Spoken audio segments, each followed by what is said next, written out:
Hello बच्चों, आज के इस वीडियो में हम लोग सरलीकरण के कुछ प्रश्न करेंगे।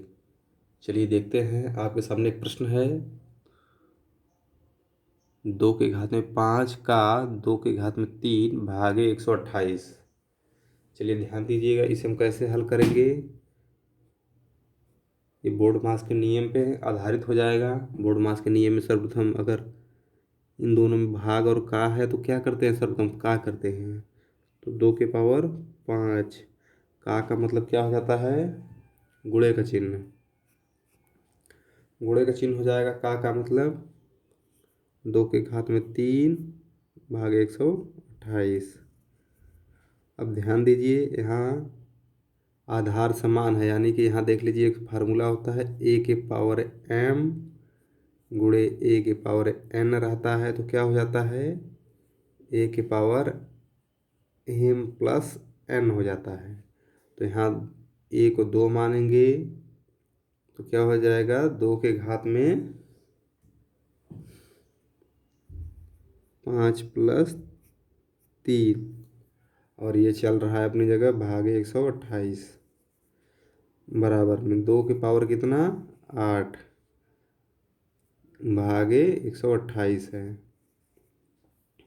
ध्यान दीजिए यहाँ पर क्या लिख सकते, 128 को 128 बराबर क्या जानते हैं, 16 अट्ठाईस 128 होता है। ठीक है, 16 को क्या लिखते हैं, 2 की पावर 4 लिखते हैं, गुणे 8 को 2 की पावर 3।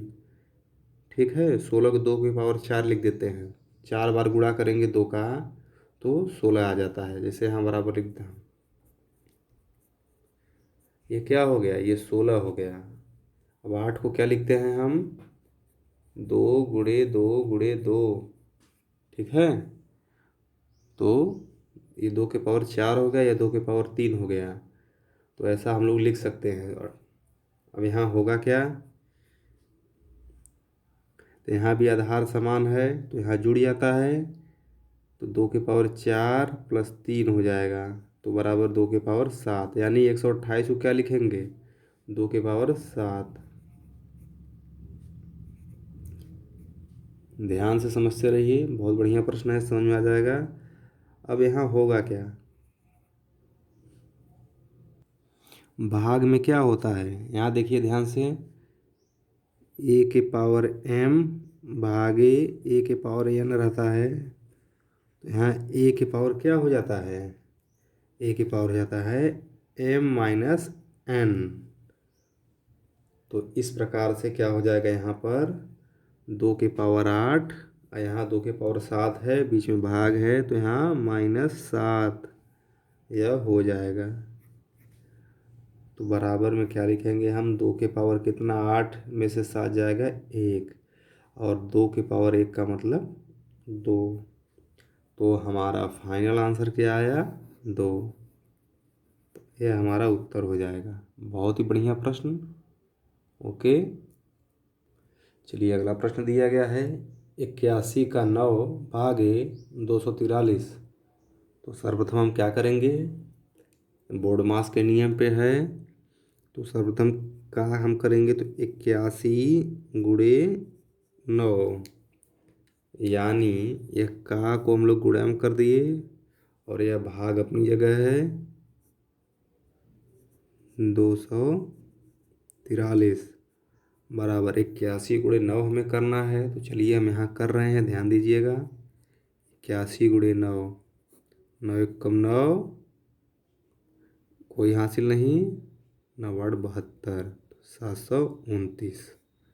तो हमारा क्या आया, 729। और क्या है यहाँ, भागे 243। अब यहाँ 729 में हमें 243 का भाग देना है। तो यहाँ हम लोग क्या करेंगे, लिख देंगे 729 भागे 243। तो हमें पहाड़ा तो आता नहीं है 243 का, तो 3 छोड़ेंगे, इधर एक अंक छोड़ेंगे तो 24 का भी नहीं है, 2 का, 2×3 = 6, 3 बार में जाएगा। 3 बार में देखते चला, 3×3 = 9, 3×4 = 12, हासिल 1 हो जाएगा, 3 दूना 6 एक 7, यानी कि हमारा मान क्या आया 3। तो यदि देखा जाए तो यहाँ से हमारा मान 3 आएगा। हमारा आंसर कितना आया 3, ये हो गया। लेकिन यहाँ ध्यान दीजिए, यहाँ से एक स्टेप हम लोग अगर दिमाग लगाएं तो यहाँ से देखिए, यहाँ से ये स्टेप तो हो गया। मान लीजिए ऐसे हम लोग कर सकते थे, और हम क्या कर सकते थे, 81 को हम लोग क्या लिख सकते हैं, 81 को हम लोग लिखते हैं 9 गुणे 9 बराबर 81। ध्यान दीजिए, 9 को क्या लिखते हैं 3 गुणे 3, यानी कि 3 की पावर 2 लिख सकते हैं। इसको भी 9 है तो लिखेंगे। तो पिछले प्रश्न में हमने बताया है कि अगर आधार संबंध घात जुड़े बराबर 3 के पावर 4, तो 81 क्या लिखेंगे 3 के पावर 4। तो यहाँ 81 है 3 के पावर 4, और 9 को मैंने क्या बताया 3 के पावर 2 भागे 243 क्या है 243 हम लोग क्या लिखते हैं, ध्यान दीजिएगा 243 को, यहाँ देखिए 243 को हम लोग लिखते हैं 81 गुणे 3, क्योंकि गुणा करिए 81 गुणे 3 करेंगे 243 आ जाएगा। यहाँ मैं कर रहा हूँ 81 गुणे 3, 3 एक कम 3, 3 और 8 24। तो 81 को क्या लिखा है हमने, 81 को लिखा है 3 के पावर 4, और 3 को क्या लिखेंगे 3 के पावर 1 बराबर 3 के पावर 5। तो 243 को हमने क्या लिखा, 243 को लिखा हमने 3 के पावर 5। तो यहाँ हम लोग क्या कर देंगे, भागे 243 को 3 के पावर 5 बराबर में, इसको जोड़ दीजिए, आधार समान है तो क्या हो जाएगा 3 के पावर 6 भागे 3 के पावर 5। हमने क्या बताया था पिछले प्रश्न में, भाग है तो क्या होता है घट जाता है। तो 3 के पावर कितना हो जाएगा 6 माइनस यहाँ 5, 6 माइनस यहाँ 5 हो जाएगा। तो क्या आया 3 के पावर 1 बराबर हमारा आंसर क्या आया 3। तो आपने देखा यहाँ दोनों तरीके से, ऐसे भी दोनों मेथड से जो अच्छा लगे वैसा आप लोग कर सकते हैं। ओके।